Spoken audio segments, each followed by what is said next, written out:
Take a close look at this picture. Yes, that is a river on fire, and no, it's not photoshopped. During the mid-1900s, the Cuyahoga River in northeast Ohio had become so polluted with industrial waste, it caught fire a number of times. The last fire in 1969 got nationwide attention, making it a catalyst for water pollution regulation and the creation of the Clean Water Act. One of the components of that Clean Water Act is to not only stop factories from discharging pollutants into rivers and waterways, but to also deal with other types of pollution. In Santa Barbara, we don't have big industrial factories spewing pollution into the water, but we do have a big urbanized area where a lot of the city has been paved, and we have what is called non-point source or urban runoff pollution getting into the waterways. We have high levels of bacteria, hydrocarbons, grease, trash, and things like that getting into our waterways and causing them to be, as defined by the Clean Water Act, impaired. Since Santa Barbara uses a storm drain system to convey runoff to the ocean, it must apply for and maintain compliance with a stormwater discharge or general permit from the state government. The Creeks Division administers that stormwater permit for the city, and what that means is we implement a lot of different water quality programs, including outreach and education and code enforcement programs. We also work with all of the other departments in the city who have responsibilities for ensuring water quality.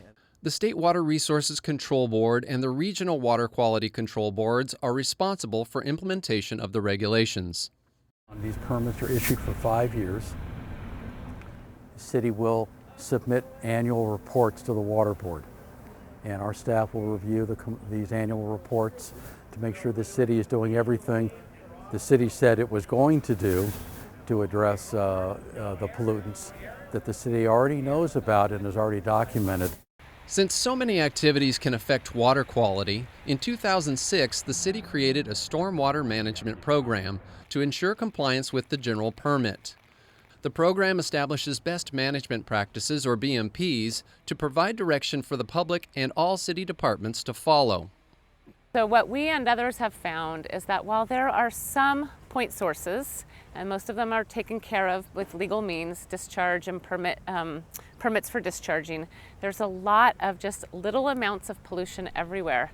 And so that's why it's really important that all of the best management practices, or BMPs, or stormwater improvement projects, even though they might seem very small and even tedious and burdensome at some times, when we add up all of those together, we're hoping to see long-term improvements in water quality. Best management practices utilized by city departments include reducing the use of pesticides in our parks, proper hazardous waste disposal at the harbor, and sewer main monitoring by the Public Works Department. The Creeks Division has also spearheaded a number of so-called low-impact development projects that not only improve water quality and promote groundwater recharge, they also provide great examples for the public to follow. The best example I can think of is at the McKenzie Park parking lot. It's an example of hardscape put in, pavers that allow water to infiltrate into the ground. The movement now, and this is nationwide, is to try to soak as much of that water into the ground as possible. And what that does is it takes all of the pollutants that it might be washing off of paved surfaces and puts it into the ground with the stormwater. And it works its way very slowly, weeks to months to years to decades to the nearest creek or groundwater source. And along the way, it's cleaned up by the microbes and even just physical chemical processes in the soil. Since its creation in 2001, the City of Santa Barbara Creeks Division has been at the forefront of stormwater runoff management, ensuring and exceeding compliance with all government regulations while striving for a day when water pollution is a thing of the past.